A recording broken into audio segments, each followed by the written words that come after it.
Será que o design é só baseado em gosto pessoal? Eu gosto dessa fonte, eu gosto dessa cor, em achismos? Ou será que é realmente uma ciência?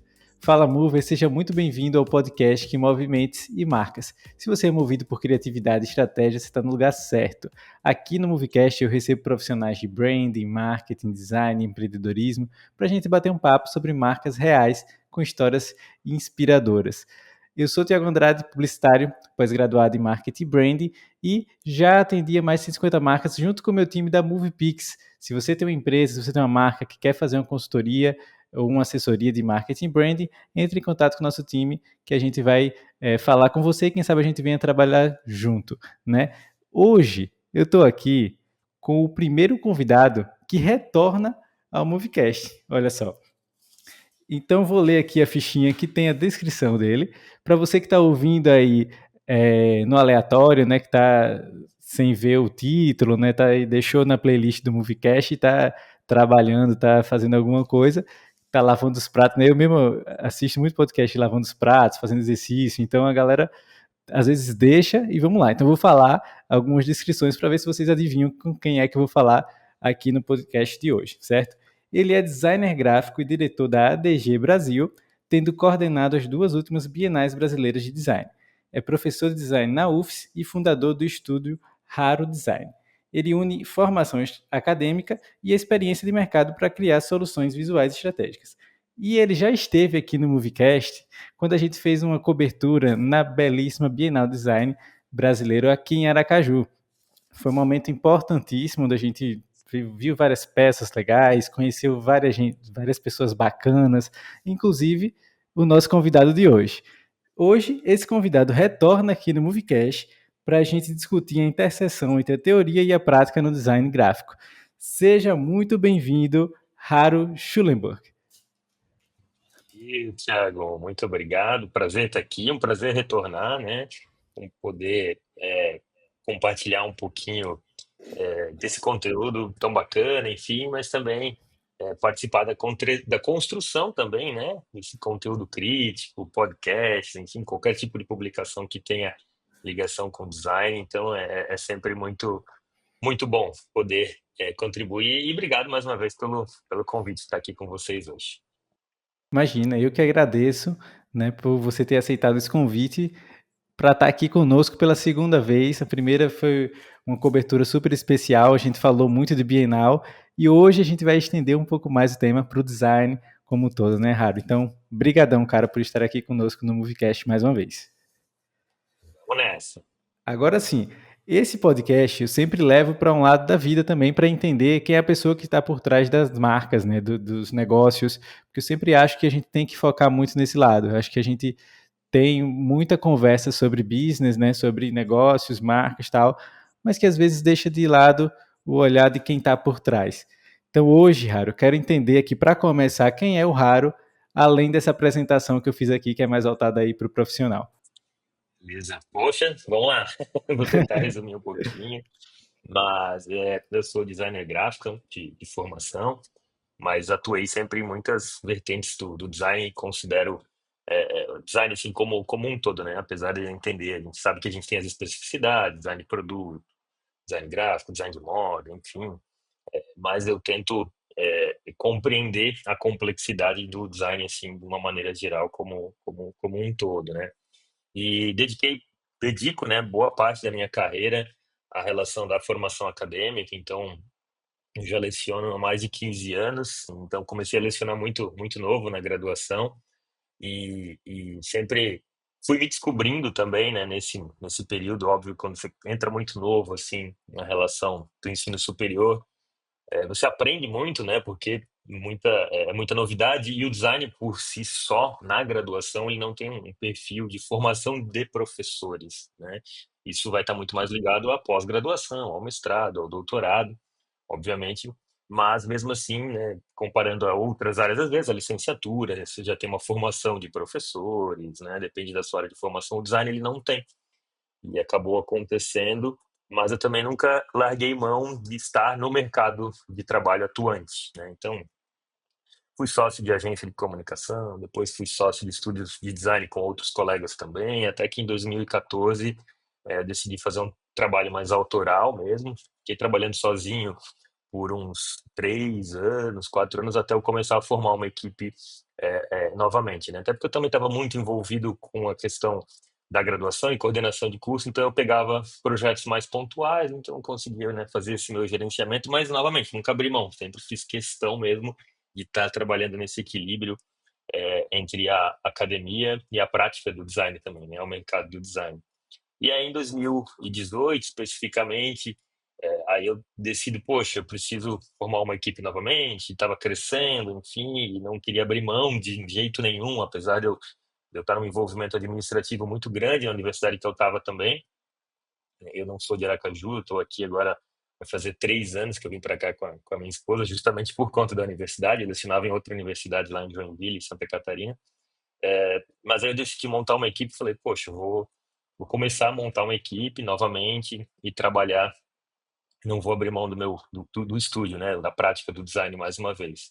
E até hoje a gente está com uma equipe bem bacana. Hoje somos ao total de vínculos, né, diretos e indiretos com o escritório, somos em 7 pessoas, né?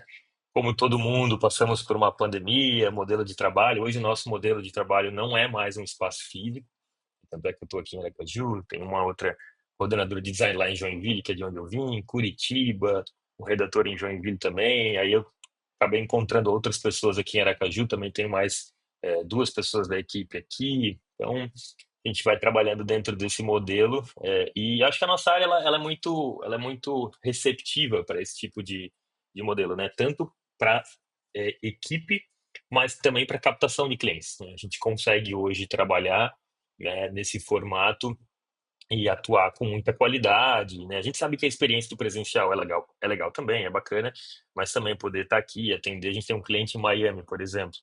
Poder estar aqui e atender um cliente de fora não seria possível se a gente não tivesse um modelo que funcionasse, né? Um modelo de atendimento remoto que funcionasse. Acho que eu falei até demais. Eu falei de mim, aí falei um pouco da atuação, né? Então, fui mesclando um pouco da minha história, e como é que eu tô aqui hoje, enfim, por aí vai. Beleza, é importantíssimo entender o contexto, né? Até muito do que a gente vai falar aqui hoje é sobre isso, sobre contexto, importância da contextualização. Então, brigadão aí por sua apresentação, Raro. Antes de a gente começar o tema de fato, nesse episódio aqui a gente está lançando um novo formato que são os quadros que a gente vai incluir aqui no Moviecast para deixar mais dinâmico, deixar mais com a nossa cara aqui da MoviePix, beleza? Então, aqui no Moviecast a gente tem novos quadros, a começar pelo Movie Quiz. Como é que é o Movie Quiz? Vou lançar aqui uma pergunta e você que está assistindo a gente aí, seja pelo YouTube, seja pelo Spotify, você vai poder interagir conosco. Como é? Você vai responder essa pergunta, certo? Você pode anotar aí, você pode comentar no podcast qual alternativa você acha que é a resposta certa. No final do episódio, eu vou responder aqui, vou trazer essa pergunta novamente e vou responder junto com o Raro, beleza? Então você vai poder ver se você acertou ou se você errou aí o Moviecast, o Movie Quiz do Moviecast, na verdade. Então vamos lá para a pergunta de hoje. Qual é o conceito de design que descreve a prática de organizar e priorizar elementos para guiar o olhar do observador? Letra A, hierarquia visual. Letra B, contraste. Letra C, alinhamento. Está aqui na tela, você dá uma analisada, responde aí, que depois a gente vai voltar com a resposta certa, né, Raro? Vamos, eu nem fiquei olhando para a câmera quando você comentou para não dar dicas. Aí eu baixei a cabeça aqui e fiquei. Para não dar nenhuma dica com Não o dá uma olhar, né? balançadinha, né, assim... Exato. Depois a gente responde isso juntos. Vamos lá. Sem spoilers, sem spoilers. Pois é. Aí agora sim a gente vai entrar no assunto do design. Eu acho, Raro, que existe muita confusão, sabe, sobre estética, design, arte. Eu estou no meio onde eu atendo empresários, então eu tenho uma equipe também, né, de design e publicitários. Então eu estou no meio entre o nosso mundo criativo, né, e o mundo dos negócios, que às vezes parecem falar línguas diferentes. Então eu acho que existe essa confusão. É design, é arte, o que é a diferença de estética, design, arte. Então eu queria que você, como professor aí, nos ensinasse, para quem não é da área, para quem está assistindo aqui o Moviecast e não é da área, pudesse entender de forma bem prática o conceito do design. Vamos lá. Sim, vou ter várias perguntas de US$ 1 milhão hoje, né, no nosso papo. Essa é uma É isso dessas, né, aí. mas eu vou tentar ser, sintetizar um pouco e ser didático também, porque o que que acontece, né? São áreas da sua formação que elas vão se entrelaçar em algum momento, né? Porque lidam justamente com representação visual, né? Muitas vezes, né? Então, composição visual, representação visual. Claro que a arte tem o seu intuito, o design vai ter outro, mas de fato são áreas que se relacionam, né? Não são todas as universidades do Brasil que são assim, mas na Universidade Federal de Sergipe, por exemplo, o departamento é o departamento de artes visuais e design. Então lá nós temos o curso de graduação em artes visuais e o curso de design gráfico, né? Então para você ver como também na sua história de formação o design também bebe um pouco dessa fonte, né? Por aí vai. Então, acho que não vamos tentar definir o que é arte, porque é um ambiente muito mais complexo. E eu confesso que, apesar de eu gostar muito e me aproximar, eu não, né, não sou um artista de formação, um artista visual de formação, mas tentar definir a relação do design, né? Eu falo sempre muito isso em sala de aula e falo muito para os meus clientes em alguns momentos que o design, na verdade, a área, né? E quando eu falar o design, a gente imagina a área do design, não só o designer, a designer, mas design como área. Ele é um grande sacana no seguinte sentido, né? Ele bebe de várias fontes, né? Então ele vai na psicologia, ele bebe da fonte da psicologia, ele vai na antropologia, ele vai no marketing, né? Ele vai na comunicação social, ele vai em artes visuais. Só que ele não mergulha, ele não tem um nível de imersão gigantesco em cada área dessa, porque de fato não tem como, né? Que cada área tem a sua construção sólida. Então ele pega esse conhecimento que ele tem super transversal e traz para o contexto específico, né, dentro da nossa área. Então, historicamente, como que surge, né, o ensino do design, não só no Brasil, mas quando a gente vai para o primórdio da Bauhaus, né, do Art and Crafts também, ele tem uma escola que é da engenharia e a escola vai da engenharia para a arquitetura e da arquitetura basicamente para o design. Então, é uma desfragmentação que ocorre com o tempo, né? Então, da arquitetura, perdão, do design, da engenharia, perdão, sai a arquitetura, da arquitetura sai o design, mas o design sai com resquícios da arte visual, por exemplo, né? Porque tem relações estéticas, bem como a arquitetura também tem alguns princípios de relações estéticas. Então, o que que o design faz? Ele pega todo esse conhecimento transversal que ele pode beber, e isso vai depender muito de cada projeto, mas hoje, quando a gente fala de projeto centrado nas pessoas, né, que eu também não consigo desvincular mais, assim, de não ter um projeto centrado nas pessoas de design, independente da sua complexidade, por ele ter essa preocupação com as pessoas e para resolver problemas complexos, ele constrói, né, esses elementos dentro do seu contexto de uso. Eu sempre falo assim, se fosse definir o design em uma palavra só. Eu já defini como projeto, mas eu prefiro definir como processo, né? Eu acho que a gente pode definir design como processo porque justamente ele tem essa capacidade, essa alta capacidade, né, de entender esses contextos, entender essas complexidades e desenvolver a sua aplicação à resolução do seu problema. Esse processo varia, e o que é bom, né? Porque se a gente tivesse um processo linear engessado, não seria nada dinâmico, né, no mundo atual. E a gente também não vincula o design em uso específico de software, né? E a gente consegue, tipo, tirar um pouco da carga da formação tecnicista do design, né? E por muito tempo isso aconteceu. Mas é absolutamente normal também essa relação tecnicista. Quando eu me formei, a gente tinha uma produção, uma revolução do advento da tecnologia informática, principalmente. Era início de banda larga no Brasil, então ainda era, né, um movimento de contextos de interface gráfica, plataforma web, como que isso era. Então, dominar, você não tinha o YouTube, né? Então, você comprava a revista da Adobe lá para entender um tutorial para mexer, para executar tal função, né? Isso você não tinha que fazer na prática ali mesmo e aprender fazendo e ponto final. Então isso mudou muito, você não consegue, porque na época precisava, porque pô, a tecnologia ela estava, né, transbordando, transbordando e foi bom isso não só para a área do design, mas para as outras áreas também. Agora a gente percebe que a tecnologia ela está muito mais acessível, né? A gente pode discutir o Canva, pode discutir o Photoshop, as próprias ferramentas da Adobe hoje estão mais fáceis, né, de serem acessíveis para as pessoas e faz parte de uma cultura visual. Eu acho que enriquece a cultura visual, né, da população esse acesso, né? Então a gente é bom também a gente desvincular o design dessa questão técnica de operar software e tudo mais. O software é uma grande ferramenta para a gente, né? A tecnologia, na verdade, é uma grande ferramenta para a gente, mas ela não resolve tudo sozinha. Está longe disso, né? Está longe de resolver tudo sozinho.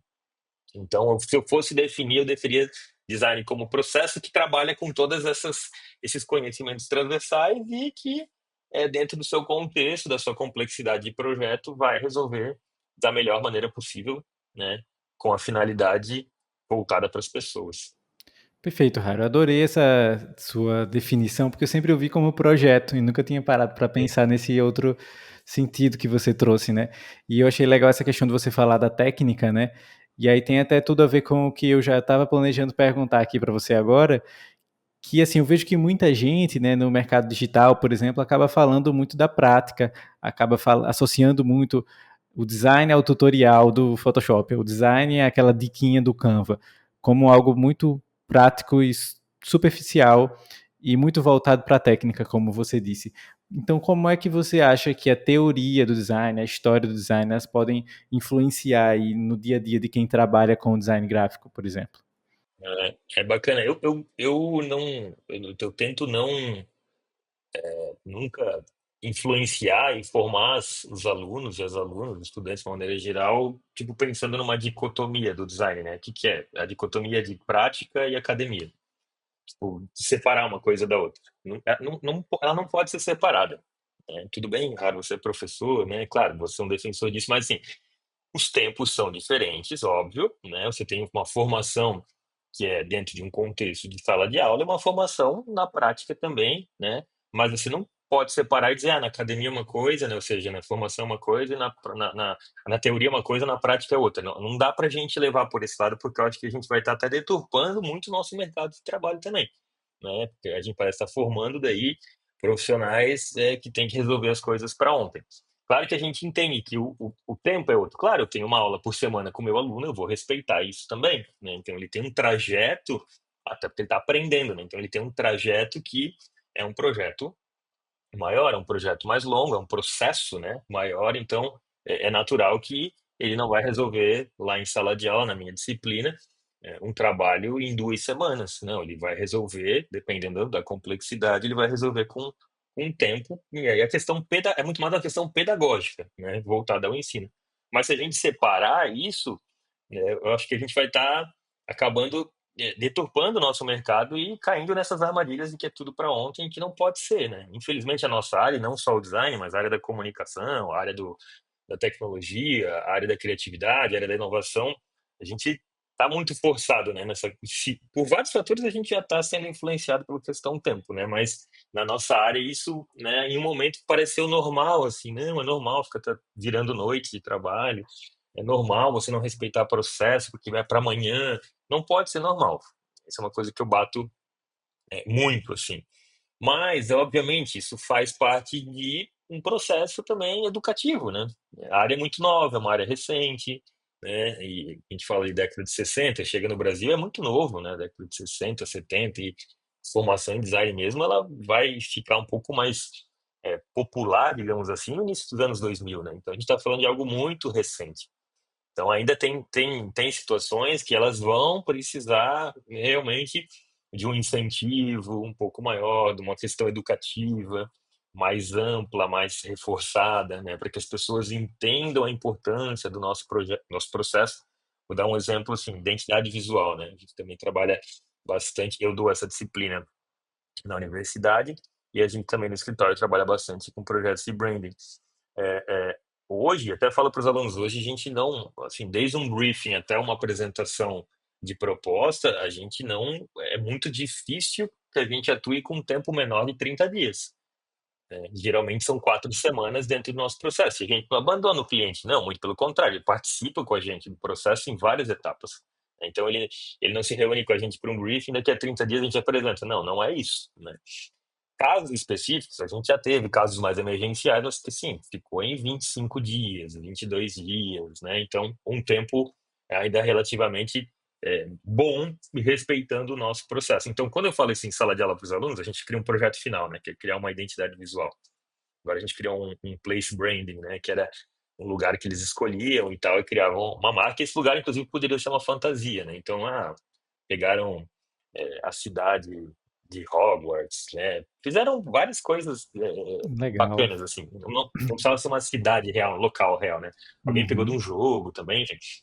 E aí, poxa, quando você traz para sala de aula, imagina, se eu faço isso no mercado, aí vou fazer para o meu aluno apresentar daqui a 15 dias? Não, né?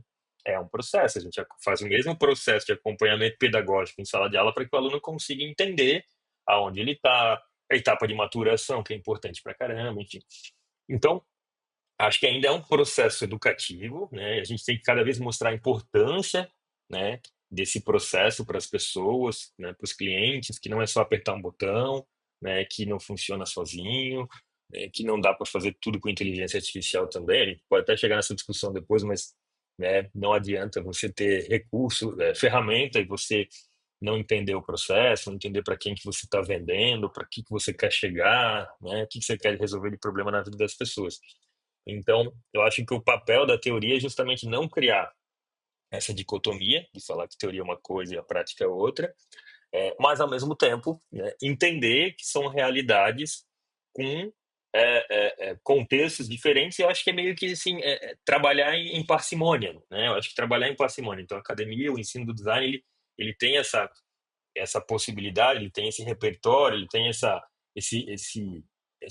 ferramentas, digamos assim, né, para trabalhar de maneira educativa, mas na prática a gente também não pode fazer o contrário, né? Entendendo que pode ser um pouco diferente de tempo, mas beleza, a gente não pode desrespeitar também, até por uma questão ética, né? Porque a gente até vai contra uma série de questões éticas também, que independente da profissão, né, se a gente está falando de design ou não, a gente tem que discutir. Exato, e eu concordo totalmente com isso.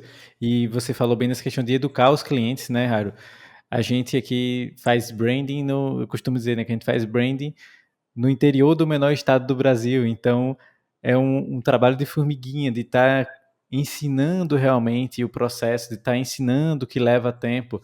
Porque o que eu trouxe aqui às vezes na internet parecer tão rápido é que é justamente isso, né? A pessoa vê um anúncio de um pacote de identidade visual super barato que entrega em 2 dias tal. E isso na cabeça do cliente, né? Eu sempre tento me colocar no lugar do cliente. Isso na cabeça dele vai criando uma percepção de que é realmente algo fácil, de que é algo barato, algo muito baseado só apertar botão, né, Raro? Então a gente tem esse trabalho realmente de educar e de falar, não, peraí, existe todo esse processo. Então, aqui na MoviePix, por exemplo, a gente faz reunião e a gente mostra, né, o processo, o que é que a gente vai fazer em cada etapa, semana tal vai ser disso aqui, e depois a gente vai para isso e você vai participar. Então, é isso de realmente ter essa paciência, né? Assim como você tem com seus alunos e Exato, clientes, né? De quem está nos ouvindo também ter essa paciência de explicar exato, e o trabalho é esse, conscientizando o mercado, né, Raro? exatamente. É isso aí, exatamente isso. Pois agora então vamos para o nosso quadro, que é um quadro que é mais polêmico, certo? E você vai estreá-lo. Você parece ser um cara super Tá calmo, bom. assim, já caiu na estreia do quadro polêmico, poxa. Tá Mas bom, vamos lá. vamos agora ao sem filtro com estratégia. Como é que funciona? Vou fazer uma pergunta aqui, que é uma pergunta que é opinião livre, tá? É uma questão mais Tá. realmente do que você acha sobre isso. Então vamos lá. Você acha que esses redesigns de marca que surgem sem contexto, o que seria isso? Uma empresa divulgou um redesign, certo? Ou um rebranding, e aí cai na boca dos designers fervorosos da internet, para gerar aquela briga toda, o gostei, não gostei. Você acha que essa falta de contexto, né, acaba banalizando o nosso mercado? Esse monte de opinião solta, de gostei, não gostei, sem olhar para o porquê, acaba banalizando um pouco? Tem várias questões bacanas, assim. Eu acho que, geralmente, quando tem projetos de rebranding, assim, muita gente me manda, os alunos também, ou os parceiros, e aí eu falo, calma, eu quero ver o sistema completo, né? Porque muitas vezes Perfeito. sai a identidade visual, ou sai a marca gráfica, digamos assim, mas não sai o sistema completo, né? Vou dar um exemplo bacana, assim, até que me surpreendeu positivamente, como é de opinião, né? Acho que vale a pena também. Então, eu lembro da Sim, marca claro. da Pets, quando teve agora o rebranding da Pets, né? A primeira vez ela foi solta, acho que na época, não sei se era Twitter, eu estava indo já pro X, mas foi feito um trend, um threadzinho lá e não tinha o sistema todo funcionando. Então ela solta, a marca gráfica solta, ela não parecia tão forte, mas quando o sistema foi é, é, publicado, eu enxerguei um potencial enorme nela. Inclusive, né?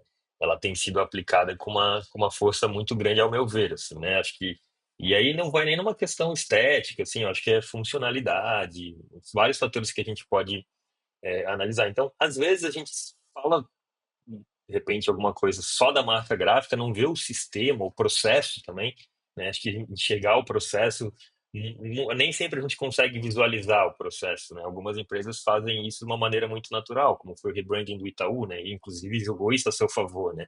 Divulgou Sim, muito o processo, né? Quantas ideias, como é que foi feito, quantas pessoas trabalharam, isso é muito legal, mas nem todas as empresas, as corporações têm essa capacidade, né? E têm essa cultura de design para trabalhar desse jeito. Então, poxa, ali você vê o processo, né? Ali você vê o sistema funcionando, você vê a capacidade técnica que essa identidade visual vai ter, e aí você não tem uma opinião rasa, às vezes, e só elevando para uma questão estética do gostei ou não gostei, ou o desenho tá bonito, tá feio, ou a tipografia é bonita, é feia, enfim.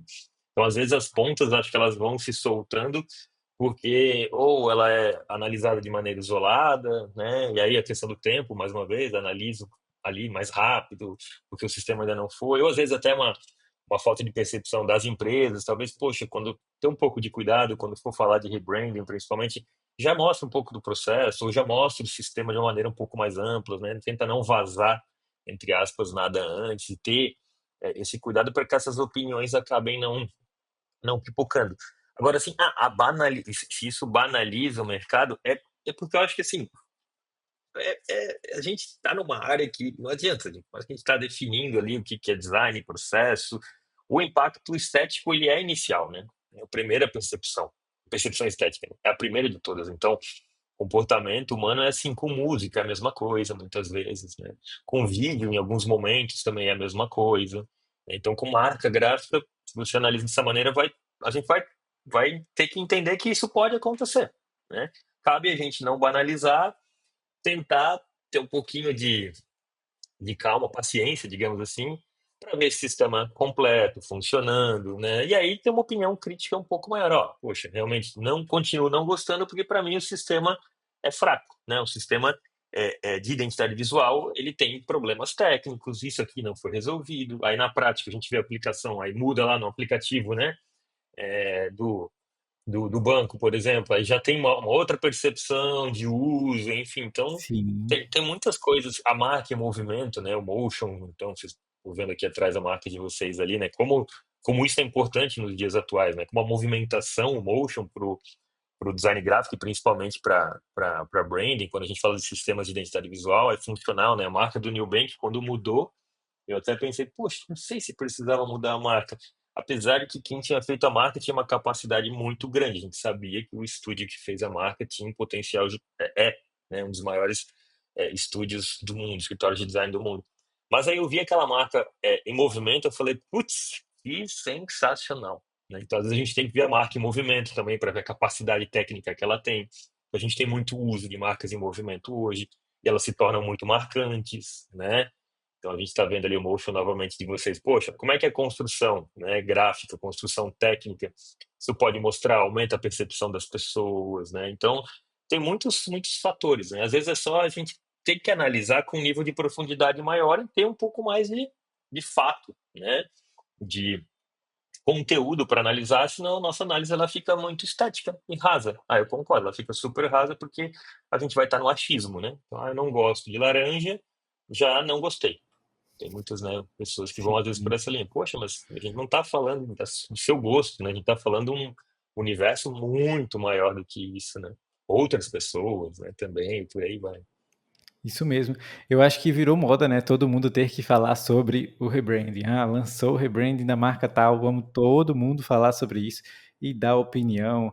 mesmo que seja sem o embasamento, sem ver o resto, como você disse.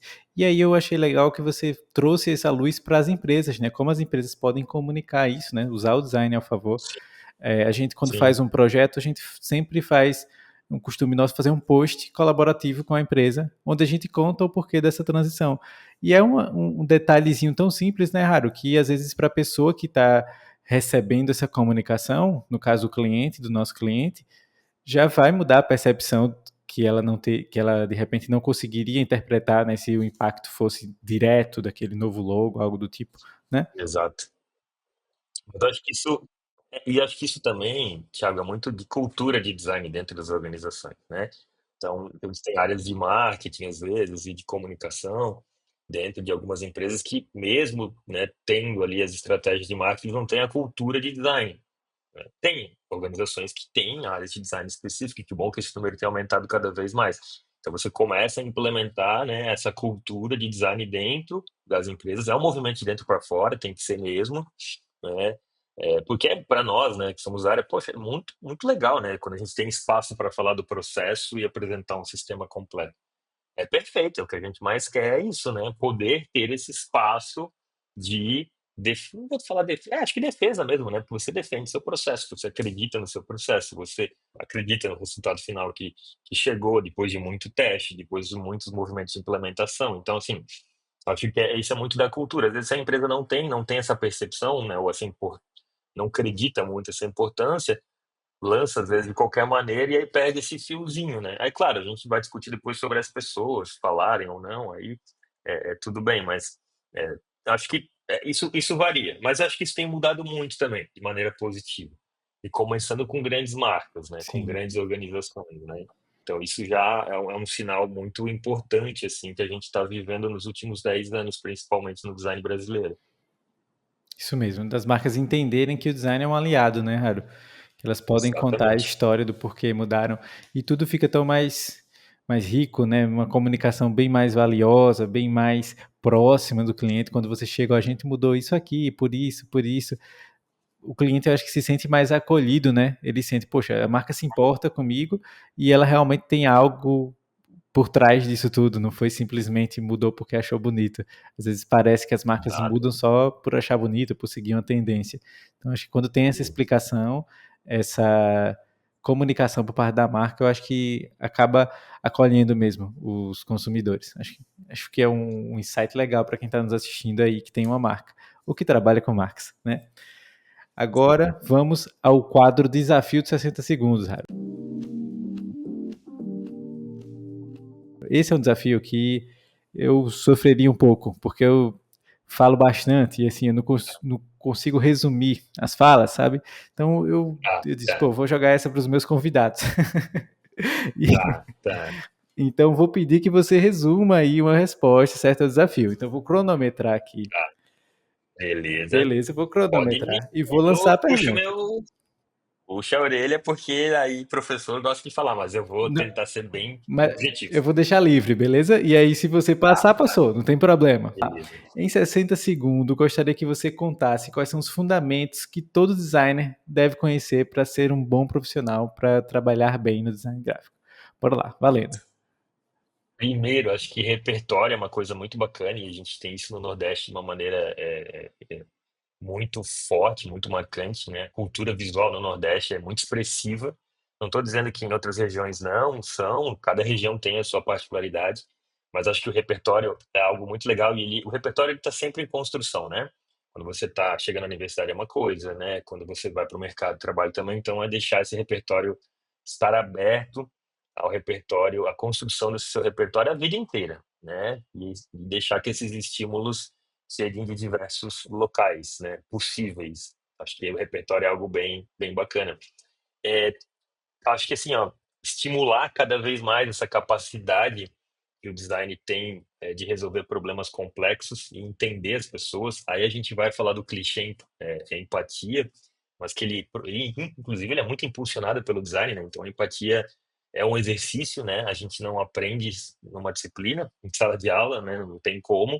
A gente aprende com a vida, é um exercício. Eu sempre falo para os meus alunos. Então, tentar, dentro dos seus projetos de design, também estar aberto a esse exercício de empatia. Ele pode estar dentro do processo com as pessoas, mas ele pode estar com o seu time, com o seu colega de trabalho, com o seu cliente, com seus amigos de outras empresas, escritórios de design. Então, acho que isso é muito importante também. E tem, acho que assim, tem uma coisa que o designer acho que tem que estimular muito nas pessoas. Ele tem essa capacidade, eu acho que é bacana também, todo mundo está aberto a isso, que é essa capacidade da alfabetização visual, assim, é algo que a gente às vezes discute pouco, mas a percepção da forma, porque tudo vai estar ligado à percepção visual. Muita coisa das nossos resultados de projeto eles estão ligados a isso, de uma maneira ou de outra, né? Às vezes tanto no produto final, mas também um pouco no processo, isso vai depender.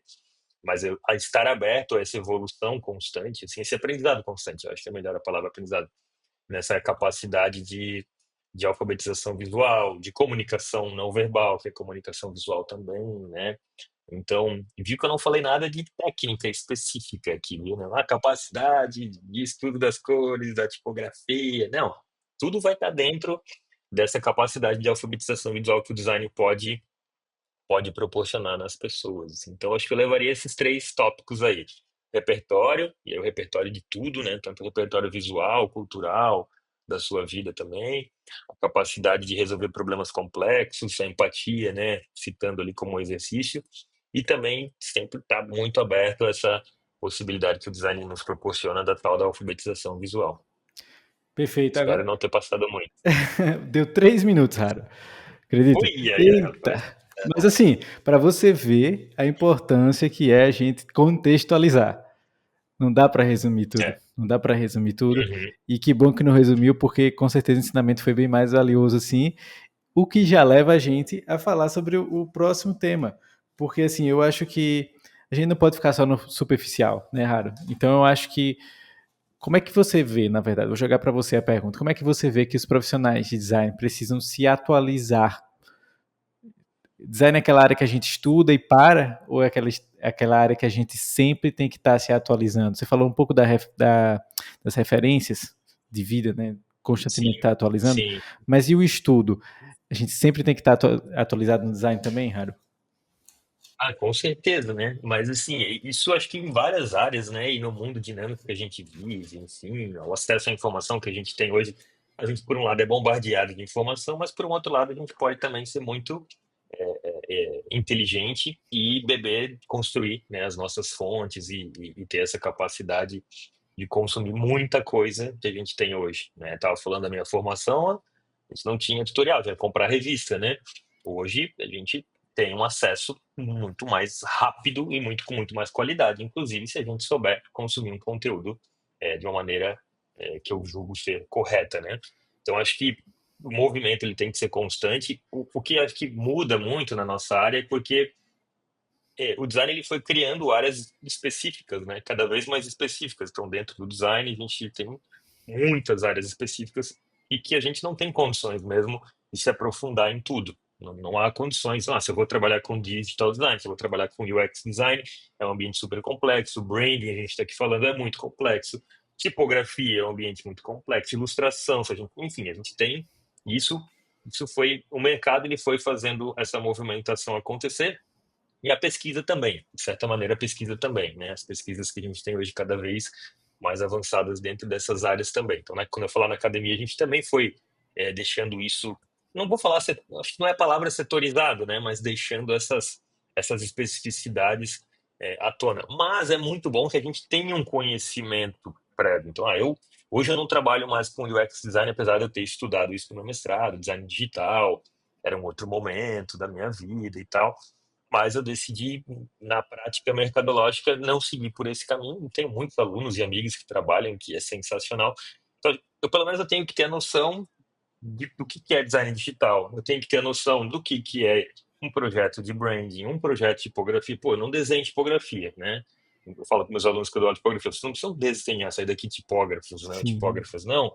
Mas você tem que entender a complexidade e a construção e a importância da tipografia para os projetos de design, né? Então, a importância do design, de UX design, a experiência do usuário na vida das pessoas também, branding e por aí vai. Então, a gente não tem essa capacidade, a gente não precisa nem se cobrar por isso, mas é muito interessante que a gente tenha um conhecimento é mínimo, né? E que a gente consiga pelo menos entender a importância dessas áreas dentro do design e entender como que elas podem trabalhar colaborativamente também. Acho que é um pouco disso. E para a gente ter esse movimento acontecendo, ele é um aprendizado constante, né? Você tem que estar aberto sempre para isso.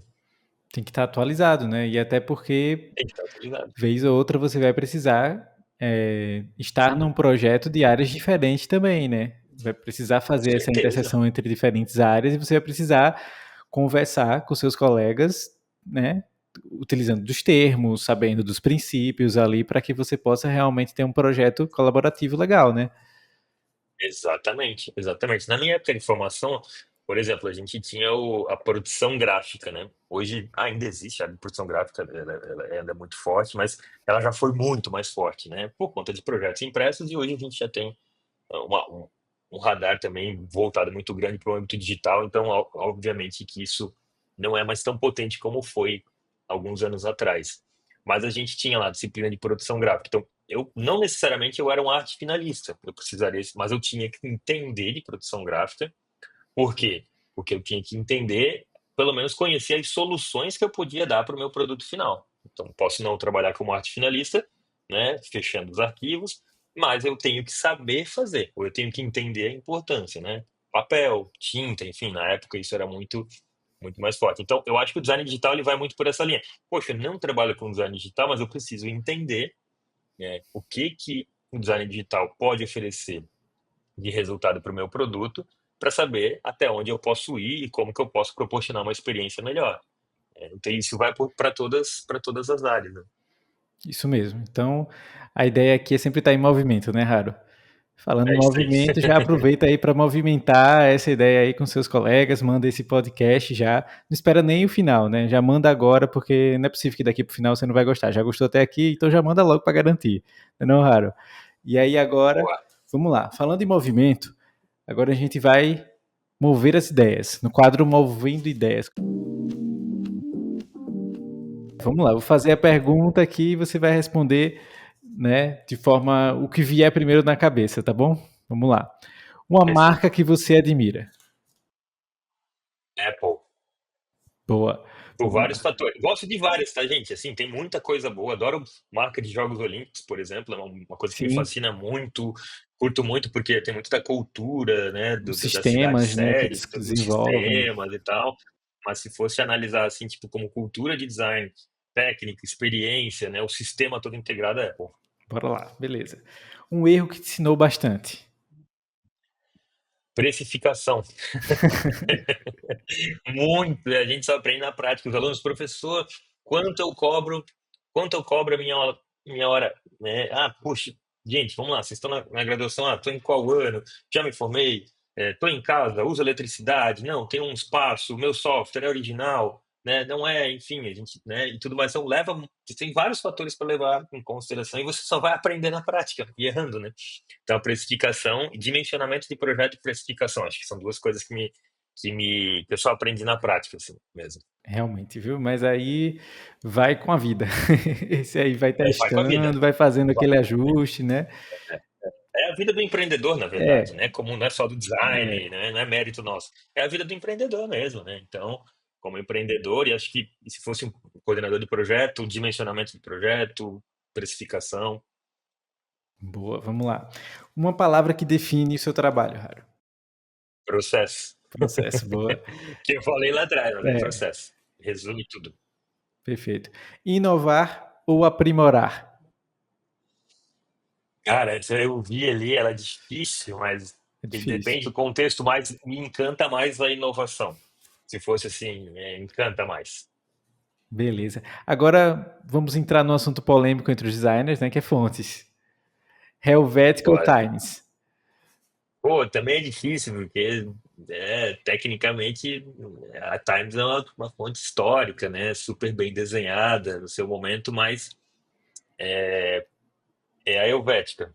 Eu acho que eu não tenho problema com fonte serifada ou sem serif. Eu acho que contextos de uso. Então, assim, não sou, né, fonte serifada é tradicional. Não é mais Não isso, tem um não, né? fã-clube, né? Mas, não tenho fã-clube, mas eu acho que me seduz um pouquinho mais a história da Helvética, a construção dela no momento histórico que foi. Então, foi muito revolucionário, né, para a tipografia, a ascensão da Helvética. Assim, ela impulsiona muita coisa depois, muita coisa, sabe? Boa. Agora falamos de duas amadas, e agora vamos para duas, né, que a galera costuma zoar um pouquinho. Montserrat ou Comic Sans, Haru? Pois então, eu até vi semana passada um memezinho assim que viralizou, que era um cara na frente de um bar chamado Montserrat, o Monte Serrado, ele, o bar dos designers é aqui e tal. O nome do bar era esse, né? Sim. E aí tem muita galera agora falando assim, não usa mais a Montserrat, usa outras, enfim. É que eu acho que, tecnicamente, a Montserrat é melhor, mas ela virou uma escolha fácil, né? Como a Helvética também virou um tempo, tá? Mas aí pelas licenças e tudo mais, a Helvética acabou ao longo do tempo também perdendo um pouco isso. Mas era uma enxurrada de Helvética, que ainda é até hoje em grandes marcas, né? Mas assim, na ascensão, né, de uma fonte gratuita de qualidade, que é a Montserrat, aí você vai no commodity e ela acaba sendo, né, a primeira escolha e ponto final. Então eu vou ficar com a Montserrat porque tecnicamente ela é melhor construída, né? É uma fonte com licença gratuita que me interessa muito, né? Então as pessoas podem utilizar, todo mundo, né? Não só da área do design, sem problema nenhum. Porque a Times, a Comic Sans, na verdade, é difícil da gente discutir, porque ela é folclórica demais também, né? É um ambiente à parte, quase um universo à parte, assim. Mas vou pela técnica, então vou ficar com a Montserrat. Beleza, beleza. E aí agora a gente vai continuar o nosso papo sobre design, né? Eu queria que você falasse um pouco do cenário brasileiro do design. Você falou um pouco sobre as referências aqui do Nordeste, por exemplo, né? Do Brasil. Então, até mesmo por ter coordenado a Bienal lá, onde a gente teve muito, né? A gente mergulhou muito nesse universo do design brasileiro. Queria que você falasse um pouco sobre esse cenário do design brasileiro. Como é que você vê hoje em dia? Legal, é legal porque é um recorte muito interessante que a gente está vivendo, né? Eu tive a oportunidade de, né, trabalhar com uma equipe de coordenadores, né? Vale até ressaltar, não sou só, não fui nunca só eu. Então, a equipe da DG, a diretoria, em 2019, na 13ª, que aconteceu em Curitiba, e agora, né, em 2024, no passado, aqui em Aracaju, também com uma equipe incrível. Isso, e é impressionante a mudança, assim, do cenário, assim. Eu acho que a gente entende que isso também aconteceu antes de 2019, mas no meio a gente teve uma pandemia, né? E a gente teve uma aceleração de diversas outras coisas também, assim. Então, são recortes de uma qualidade assim muito alta, né? De 2019 e um recorte também agora de 2024 muito significativo, assim. Foi uma Bienal que trabalhou, né, com 5 anos, né, por conta da pandemia. O recorte bienal é um recorte de 2 anos, né, do cenário, no nosso caso, do design brasileiro. Em um cenário de 5 anos, você já tem uma amplitude muito maior, né, o uso principalmente, né, isso que eu estava falando aí do motion, da marca de vocês que está ao fundo, a gente percebeu isso também, né, a nossa curadora, que é a Samia, falou, poxa, eu vou apresentar a identidade visual hoje, né, sem motion, a gente não consegue ver toda a capacidade técnica dela, então a gente precisa de mais telas. Então, enquanto na Bienal de 19 a gente tinha uma grande tela, assim, um projetor, os projetos que envolviam resultados digitais, nessa agora a gente tinha 7, 8, 9 telas, né, espalhadas ao longo da Bienal. Então, isso já é um recorte que traz uma mudança de cenário, né? E assim, a referência que eu falei, né, visualmente, assim, da estética, da cultura aqui do Nordeste, da cultura visual e tudo mais, acho que a gente às vezes está meio que uma procura, né, do que é o design brasileiro e tal. Isso, inclusive, várias pessoas já discutiram e discutem dentro da DG e na nossa área também, né? O Brasil é muito grande, né? O Brasil tem muitas referências, né? O Brasil tem uma questão, primeiro, muito recente do ensino do design, então isso impacta na formação. A gente pensar no design europeu, né, escandinavo, Finlândia, a própria Alemanha e tal, você vai ter outras referências lá. Além dos países serem territorialmente menores, você tem um ensino muito antigo já, né, do design na vida das pessoas.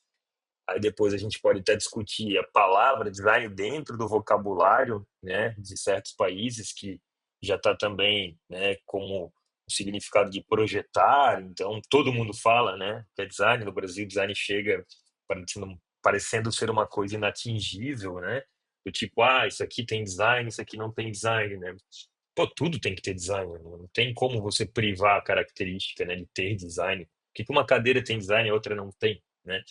Enfim, mas voltando, a gente é um país muito grande, a gente tem que respeitar também que às vezes a gente não vai ter uma identidade única e tá tudo certo, né? Tá tudo bem. A gente tem influências de regiões, de cidades, tem, mas a gente também trabalha e onde a gente está aqui para vários lugares do mundo também, né? Estamos aqui começando o papo falando, né? Eu trabalho para fora, trabalho para outras cidades do Brasil também, enfim.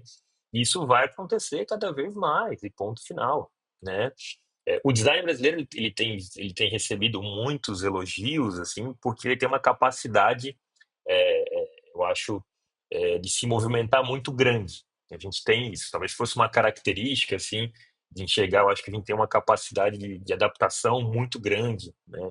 E acho que isso envolve vários fatores, alguns técnicos e outros não técnicos também, né?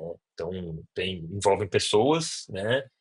Envolvem soluções também, mas envolvem também você identificar, acho que oportunidades dentro de um projeto, assim. Então acho que o design ele tem essa, o design brasileiro principalmente, eu particularmente, né, é uma opinião muito pessoal, eu enxergo desse jeito. Eu não vejo a gente precisa de uma identidade, o que que é design brasileiro, eu não vejo necessidade disso. Então, não é porque é colorido que é o design brasileiro. Não, não pode também ser isso. Não é só isso que resume, né, o design brasileiro. Enfim, isso é uma característica, pode ser, né, mas não é isso que resume. A gente não precisa resumir, né, o design brasileiro talvez com uma característica só. Então, acho que eu enxergo muito mais com essa capacidade. Por isso que a gente tem despertado muito, né, muitas boas avaliações, boas opiniões do design de fora do Brasil quando falam sobre o design brasileiro, assim. E uma área muito forte, assim, em possibilidades, né? Claro, eu sou da área, eu vou falar isso, mas muito forte. Então, um crescimento muito grande dentro da cultura do design, dentro das grandes corporações nos últimos anos, né? Algo que a gente já falou aqui nesse podcast. Então, eu acho que ainda é uma área muito frutífera, né? Ela ainda vai crescer mais enquanto cultura de design para as pessoas, né? Então, poxa, as grandes empresas, né, hoje constroem, né, ou encomendam as suas tipografias institucionais, né, específicas, né, com estúdios de tipógrafos do Brasil. Então, se a gente falar em 10 anos atrás, a gente não tinha isso, não. Não era muito raro, muito difícil, né? A Globo ter uma tipografia era muito difícil, muito, muito mesmo. Hoje a gente já tem com uma naturalidade muito grande, o que já demonstra uma importância no sentido de percepção, né? As pessoas, né, as empresas estão percebendo que isso faz parte de um sistema mais amplo, a preocupação com todos os detalhes e que o design pode ter essa capacidade. Eu acho que é uma área que está no movimento bem bacana, bem interessante. E aí eu falo até que nessa visualização que eu tive da Bienal de 19 e de 24 dos projetos, assim, né? Nossa, já era 2019 já foi muito grande já, foi muito bacana assim. A gente viu a capacidade assim dos produtos que foram enviados e que fizeram parte da mostra. E 2024 no passado superou muitas nossas expectativas, porque sim, nível altíssimo, altíssimo, né? A gente teve o catálogo que vai ficar pronto em breve, ele teve mais de quase 700 projetos selecionados, então para você ver assim, a qualidade técnica, né, não vou falar técnica, mas a qualidade dos projetos enviados, assim. Então, e esse recorte ele é histórico, né? A gente tem que a Bienal ela tem essa importância, né? Ela não é uma premiação, ela não é nada disso, assim. Ela é um recorte, né, histórico, que com uma curatorial, óbvio, né, com um curador ou com uma curadora, mas que tem a importância histórica de relatar, né, retratar um pouco do design brasileiro ao longo desse período, assim, no nosso caso último, por conta da pandemia, desses 5 anos, né? Isso, eu acho que quem quer ver mais dessa pluralidade, né, Raro, dá para assistir o nosso podcast lá na Bienal, o qual Boa, você também falou boa. bastante e mostrou, né, fez a visita guiada. Então, eu acho que Isso. vale deixar o cardzinho aqui em cima para a galera assistir. né? Boa, assistam, vale a pena. Isso aí. Depois que acabar esse episódio, já corre lá para assistir o Moviecast na Bienal, que teve toda essa visita guiada, e você vai realmente ver tudo isso que o Haru está falando agora, que é importantíssimo a gente entender essa pluralidade das culturas do Brasil e como isso é refletido no design, né, Haru? Agora, como é que você acha que o designer ele olha para essa cultura, ele está olhando aí para ter esse pé no chão, essas referências locais, essa raiz brasileira, mas ele também está antenado lá fora para estar seguindo o que está sendo tendência mundial. Como é que faz esse equilíbrio aí? E a gente tem que estar aberto para isso também. Não olhar para fora não é assim, nossa, não, vou olhar só para o cenário nacional. Não, muito pelo contrário. A gente está falando tanto de referência, de construção de repertório, você só vai ter isso se você estiver aberto também Sim, a essas possibilidades, né? Tem uma linha muito tênue, né, entre a referência e a cópia, né? Então acho que isso é uma coisa que às vezes essas referências globais acabam perturbando um pouco o cenário do design, né? Então tem que tomar um pouco de cuidado em relação a isso e tal. Muitas vezes a gente enxerga, olha uma peça e fala, "Ah, isso aqui é um design europeu mesmo, a gente consegue enxergar, um design norte-americano e tal, e traz algumas características visuais, principalmente, que resumem ele, né? Mas acho que tem que ter um pouco desse cuidado, construir o seu repertório, né? Mas ao mesmo tempo estar aberto, né? Essa essas referências, mas ao mesmo tempo você entender que também você precisa construir a sua identidade, né? E dentro de cada contexto de projeto que você vai estar trabalhando. Eu acho que é muito mais entender essa complexidade, assim, do contexto do projeto, né? Do que a gente ficar discutindo a questão da referência de fora, né? O que está acontecendo, enfim, os movimentos estão cada vez mais próximos hoje, né? A gente consegue acessar com uma rapidez muito grande, assim. Então, a gente pode discutir tendências, né? O que, né? Qual que são as tendências tipográficas para esse ano, tendências cromáticas para esse ano, estilos visuais, né? Isso faz parte mesmo de qualquer do movimento do design como um todo. Já fez há muito tempo atrás, vai continuar fazendo, né? Não é a primeira vez que a gente tem essas tendências e não vai ser a última, né? Então faz parte do nosso universo. Mas acho que tentar trabalhar com esse equilíbrio, né? E acho que entender aonde você, para quem você está fazendo, né? Qual é o contexto do seu projeto, para que esse movimento aconteça de uma maneira muito orgânica, né? perfeito. Agora eu tenho três frasezinhas aqui, Haru, que eu vou começar e você vai terminar no quadro Termine Movimento. Vamos lá? Para Bora mim, nessa. criatividade é Exercício. É boa. um exercício. Eu acho que é isso. Às vezes a Gostei. gente encontra um profissional assim, não, esse cara é muito criativo e tal. É Como se fosse uma normal, coisa né? mágica, né? Exatamente, não é mágico, né? É uma construção do repertório da vida dessa pessoa também, que levou ele a estar um pouco mais aberto para isso, e que só vai melhorar se esse estímulo continuar acontecendo. Então, criatividade é um exercício para mim. Perfeito. Gostei. Inovação só acontece se. Se as pessoas estiverem abertas para isso. Não vai acontecer. A gente tem vários tipos de inovação, né? Incremental, radical, enfim, mas todos só vão funcionar se as pessoas estiverem abertas para isso. Senão, não vai funcionar. Isso aí. Para não ficar parado, eu. Cara, eu me atualizo mesmo. Tento sempre consumir conteúdos que vão, de alguma maneira, me estimular. Às vezes não é especificamente do design, né? Mas de alguma maneira também passa por ali, né? Então eu me atualizo muito e tento trocar muita ideia com as pessoas ao meu redor sobre isso também, assim, sabe? Então, de tentar fazer com que isso seja natural, né? Sim. Natural na sua rotina de vida mesmo, assim. Acho que isso é muito bacana, né? Não só se atualizar, mas estar conversando com pessoas, trocando ideia.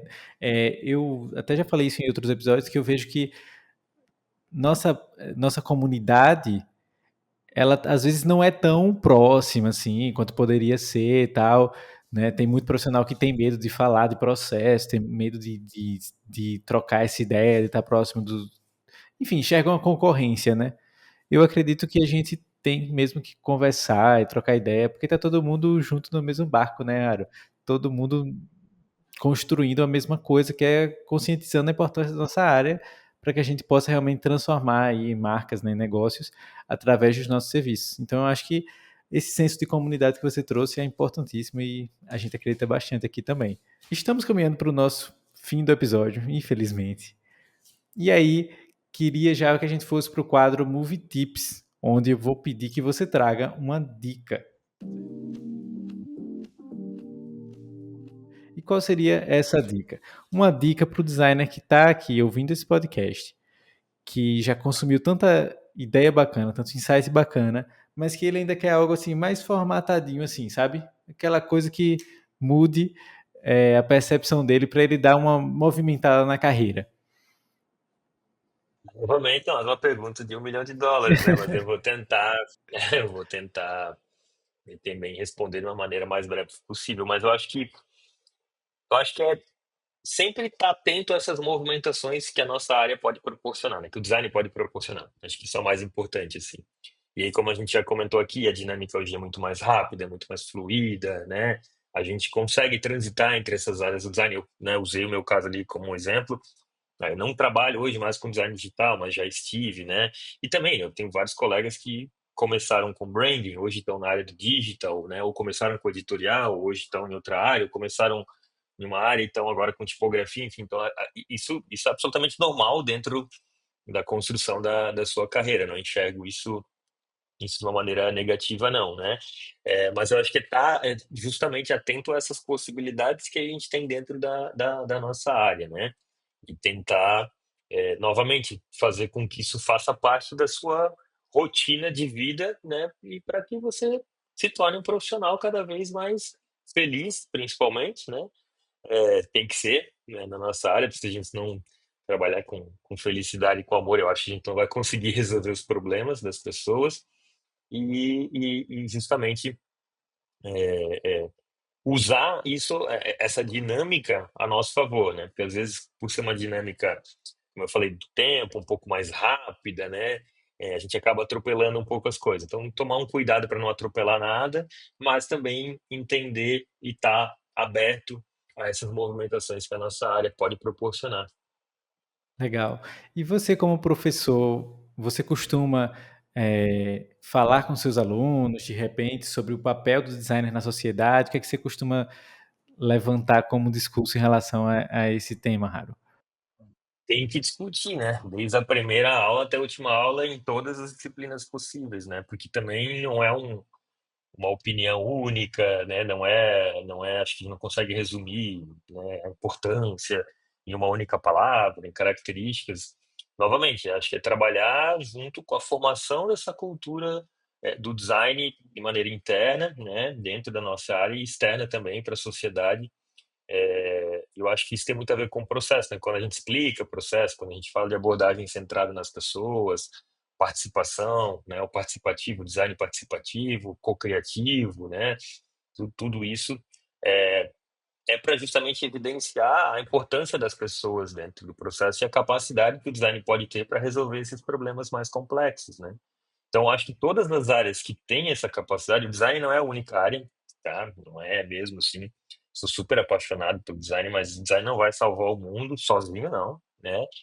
Mas ele tem uma capacidade muito grande de resolver esses problemas complexos, né? E acho que todas essas áreas que têm a capacidade têm que ter essa mesma conscientização do seu papel perante a sociedade, sabe? Então eu vejo essa importância muito grande, assim, e trabalhar de maneira mais integrada, né? Sempre. Como eu falei, eu amo design, mas não é o design que vai salvar o mundo, então eu tenho que estar aberto também a outras áreas, outros profissionais, e trabalhar de maneira integrada para que a gente consiga resolver muito bem o projeto. O digital design trabalha dessa maneira há algum tempo já, né? Então não é só o designer, né, o UI, UX, que vai resolver. Você tem uma equipe de profissionais que vêm da área de sistemas de informação, alguns até de psicologia, às vezes, marketing também, design. Então, é uma área do design que tem trabalhado de maneira mais integrada e colaborativa há algum tempo, né? Talvez por isso o boom tenha sido muito grande, assim, né? Porque você potencializa outras áreas também, não só a área do design, outras foram muito potencializadas, né, com isso, e acabam achando as soluções de uma maneira muito completa, digamos assim. Estou falando de uma maneira bem generalista, tá? Claro que a gente pode apontar projetos que não vão chegar, não têm essa capacidade, projetos que tiveram essa capacidade, Mas como área eu enxergo dessa maneira, assim. Não trabalhar de maneira isolada também, porque nossa importância é grande, mas a sociedade como um todo, né, se a gente for discutir o quanto a gente tem discutido, né, a coparticipação, cocriação, né, o envolvimento das pessoas para solucionar um processo, para solucionar um projeto, né, e por aí vai. Então é uma discussão grande, né? Viu que de repente no primeiro dia de aula, o aluno não vai ter essa capacidade, e não vai mesmo, não vai ter essa capacidade de já entender o papel dele perante a sociedade, né, como profissional. Isso é um estímulo que ocorre ao longo da formação inteira, né? Porque a discussão ela é mais ampla, né? É uma discussão ética também, uma discussão ética muito forte, né? É também um processo, né, Raro? De É. implementar, de discutir, na verdade. E aí, já que a gente está nesse assunto, como é que você vê o futuro do design, sei lá, em 5 anos, por exemplo? Como você enxerga que nossa área estará? É, Eu falo nossa pois área é, porque legal. eu trabalho com branding, então eu também estou aí mais ou menos, Claro, né? claro, claro, não. Eu acho que assim, é legal porque eu falei do recorte, né, da Bienal de 19 para a Bienal de 24, que foram Sim, 5 anos, né, basicamente, né? Mesmo tendo uma pandemia que ninguém imaginava que pudesse acontecer alguma coisa dessa. Então, assim, ó, eu vejo uma área ainda mais fortalecida, assim, uma área ainda mais concreta, né, mais forte, no sentido de, tudo bem, a gente pode discutir mil coisas sobre a inteligência artificial, sobre os softwares, né, a questão do acesso a uma maneira mais democrática até desses softwares, né, o Canva é o problema, né, o ChatGPT é o problema. Eu acho que não é por aí, assim, sabe? Eu não sei, talvez eu esteja até criando um mundo dentro da minha cabeça, mas cada vez mais as pessoas também estão ficando. A gente consegue entender muito mais a capacidade do uso de inteligência artificial e saber utilizar, e saber não utilizar, saber o que é, o que não é, né? E esse é um cenário que não tem mais volta, né? Não adianta a gente ficar discutindo isso porque, gente, chegou. E ela chegou de uma maneira com uma qualidade muito grande e ela chegou também para nos ajudar, né? A gente pode, é que a gente está falando muito da relação ali, da solução estética, né? Que o ChatGPT pode trazer para a gente. Mas, poxa, né? Ela simula polígonos para trabalhar com uma placa de vídeo com potencial muito maior. Então, pô, o hardware também já está sendo afetado pela inteligência artificial e melhorado muito, que é um aliado muito grande na nossa área, né? Quando a gente fala de tecnologia. Então, essa discussão, assim, tipo, cara, acho que a gente pode discutir os princípios éticos do uso da inteligência artificial. Isso aí a gente vai cair numa outra discussão. Mas, assim, dizer que vamos acabar com a inteligência artificial vai tomar o nosso espaço, eu acho que isso aí não faz para mim, né? Eu posso estar enganado daqui a 5, espero não estar, daqui a 5 anos se vocês ouvirem o podcast, mas eu acho que não, não, a gente se fortalece por muitos outros fatores, assim. Então eu vejo uma área mais forte, mais sólida, e aí falando do design brasileiro, eu acho que o que já com um nível de importância perante, né, o mercado muito maior do que já foi, né? Então eu consigo enxergar dessa maneira. Eu sou muito otimista, mas eu acho que ainda é uma área, como eu falei, muito frutífera, né? A gente tem área para crescer, assim, a gente tem espaço, na verdade, para crescer mais ainda. isso eu também concordo. Essa questão da IA, por exemplo, eu acho que é uma aliada nossa, que sim, claro, É, chegou com um impacto muito rápido, né, Aaron? Muito foi, rápido, né? Acaba assustando um pouco as pessoas, né? sim. Principalmente quem vê só na ponta, por exemplo, não tá no dia a dia e tal. Mas eu acho realmente que é uma aliada nossa. Até já fiz um episódio aqui com o Léo Becker, que ele estuda mais essa Sim, parte de IA enfim, faz muito conteúdo nessa área. E a gente falou muito sobre isso. Foi engraçado que eu convidei ele, né? Ele faz muito conteúdo de tutorial, de dicas e tal. E eu convidei sim. ele, e aí o podcast foi por um caminho totalmente diferente, que a gente foi justamente por essa parte mais filosófica de, sim, a IA tá aí, mas o que é que de fato faz as pessoas se conectarem? Então a gente foi por esse lado mais humano mesmo. E eu acho que o designer ele Exato, tem esse papel, né? De pensar e de provocar essa exatamente. conexão. Exato. Historicamente, a gente já teve movimentos que também foram polêmicos, né? Sim. É que, novamente, impacta porque foi rápido e com qualidade, né? Mas a gente já teve o advento de fotografia analógica para digital, foi assim também, né?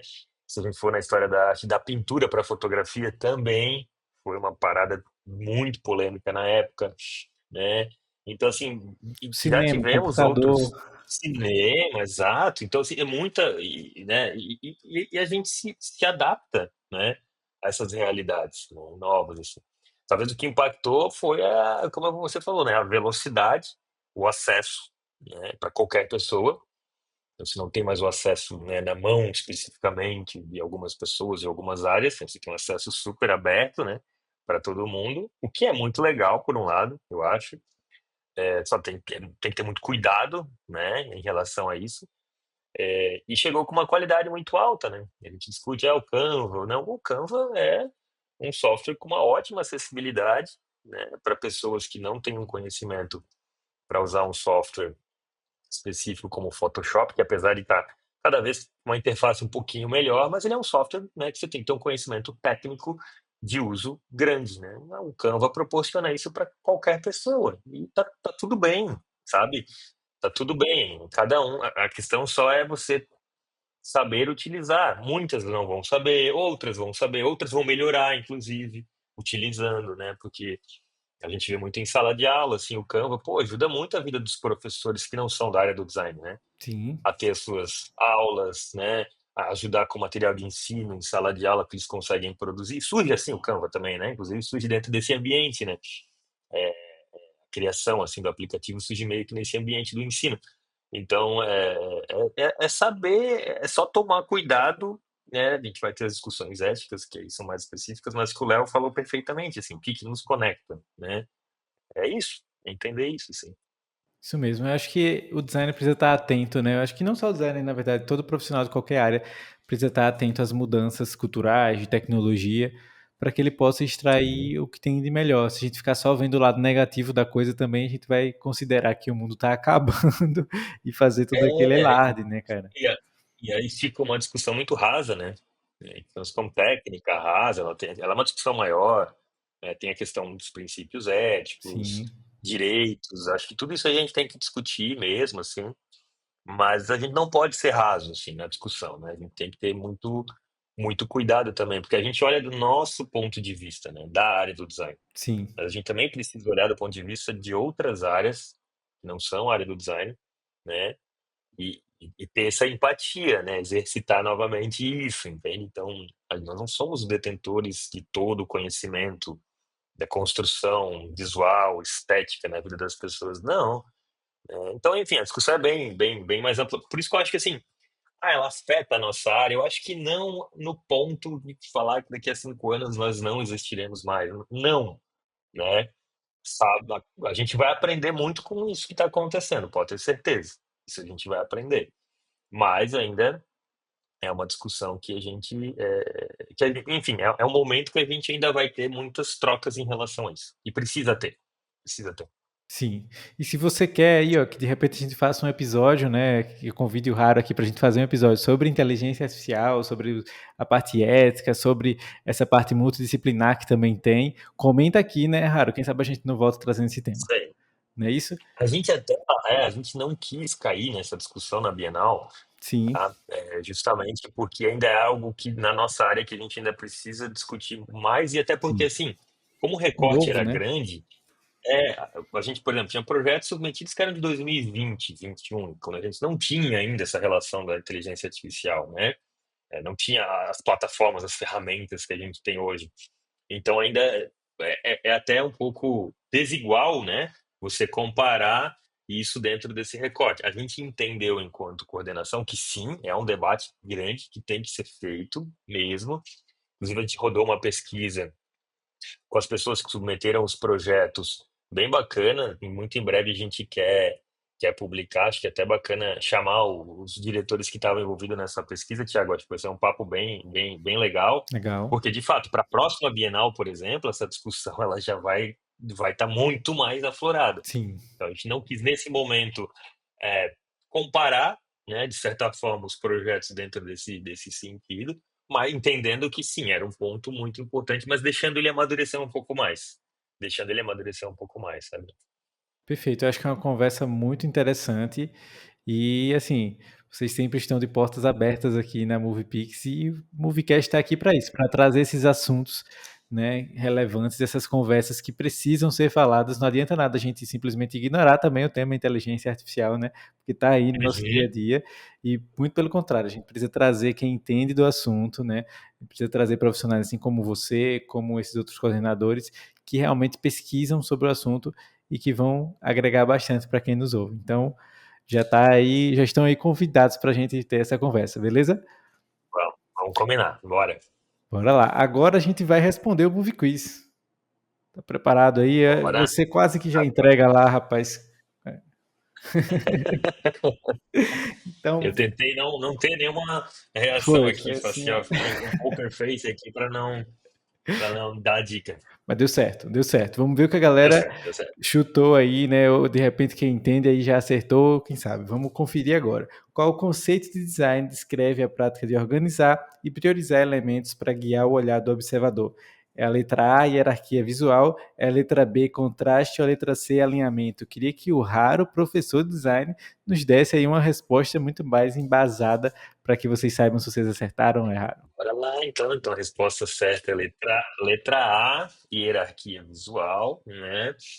Acho que até a classificação ali do conceito já ajuda bastante, mas a hierarquia visual é muito importante dentro da nossa área. Hoje a gente tem uma área específica de estudo e aplicação prática de design da informação que trabalha a hierarquia visual de uma maneira muito interessante, a importância dela, né? Apesar de que construção, assim, a hierarquia visual, ela bebe ali de muitas fontes, né? Tanto a ergonomia visual, percepção da forma, como eu falei, o próprio contraste que está ali, né?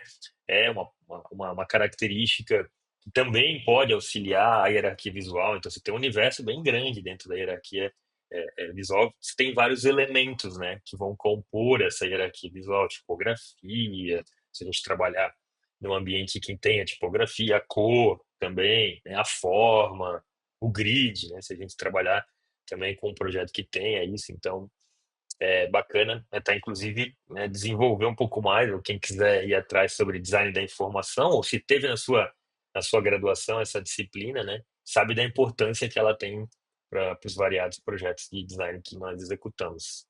Legal. E por isso que eu coloquei essa pergunta, porque eu acho que é algo que pode ajudar tanto o estudante, o profissional de design, como também até mesmo o empresário que tem uma marca, né, que faz o seu post, que faz o seu story, ele entender realmente esse conceito de hierarquia já vai ajudar um pouco, né, Raro? Pô, muito, muito mesmo, muito mesmo. Mas faz parte do tal do repertório visual que eu falei. Você não constrói, a hierarquia, ela tem questões técnicas, ela tem características, elementos, né? Mas quanto mais você exercitar e quanto mais você trouxer para o seu repertório, de maneira mais fluida, né? Isso vai acontecer dentro dos seus projetos, muito mais fluida. Isso. Agora estamos no final do nosso episódio. Queria aproveitar para agradecê-lo mais uma vez. Mas, antes de a gente terminar, eu sempre faço uma pergunta em todo episódio. Como eu disse, esse podcast eu levo muito para o lado da vida, que eu gosto de realmente me conectar com quem está aí do outro lado, me conectar com meus convidados, entender quem são essas pessoas de verdade, certo? Então, para isso, eu sempre faço uma pergunta que é qual foi o aprendizado que mais movimentou a sua vida, Raro? Cara, eu acho que foi assim. Eu sou muito apaixonado pelo que eu faço, assim, mas eu também não vendo meus olhos por conta disso, assim, né? Já tem muita discussão dentro da nossa área que tem que ser fake e tal, não é um conto de fadas, mas eu gosto muito do que eu faço, então por isso que eu realmente continuo fazendo, né? A gente tem que ser feliz também, é, fazendo as nossas, né? Tanto na pesquisa quanto na prática do design, então é algo que me deixa muito feliz, assim, né? Mas eu acho que o que mais movimentou, assim, o aprendizado que mais movimentou a minha vida foi justamente ter esse olhar diferenciado para cada pessoa, assim. E aí eu acho que a sala de aula me ajudou muito nisso, assim, né? Você entender o coletivo, mas você entender a particularidade de cada pessoa, né? A visão de cada pessoa, o repertório de cada pessoa. Então, eu consegui aprender muito, eu continuo aprendendo muito com isso sempre, assim, com os meus alunos, eu falo que isso me estimulou, assim, como vida mesmo, né? Pô, eu quero ser professor, eu gosto de ser professor, eu também amo dar aula, e como isso pode também interferir diretamente na prática de design, né? Porque eu estou exercendo empatia o tempo inteiro, né? Quando eu entro em sala de aula, até eu sair da sala de aula ali, eu estou exercendo, estimulando a empatia, por mais difícil que às vezes seja, né? Entender as pessoas, mas ter essa capacidade. Então a sala de aula me ajudou muito com isso, assim, muito, muito, muito, e continua me ajudando, assim, a cada período que eu entro, cada disciplina que a gente leciona, cada banca final que a gente faz, que é sempre muito, muito legal fazer banca de projeto final. de TCC, né? Porque, pô, a vida da pessoa tá ali também, né? A história de vida dela tá ali também. Então, não é todo mundo que tem essa capacidade, né? Ou que talvez enxerga dessa maneira, e não precisa também, tá tudo certo, é uma característica minha. Eu gosto, né, de trabalhar desse jeito, assim, mas eu diria que esse acho que foi o aprendizado que mais me ajudou, assim, mais movimentou a minha vida, deixou ela ainda mais legal, assim, mais apaixonante.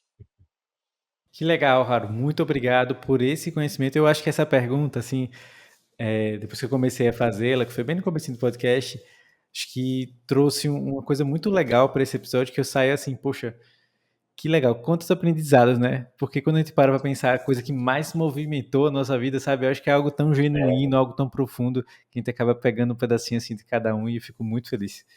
Então, muito obrigado por Tá bom. participar desse episódio aqui no Movecast. Foi sensacional conversar com você, foi um prazer conversar com você mais uma vez.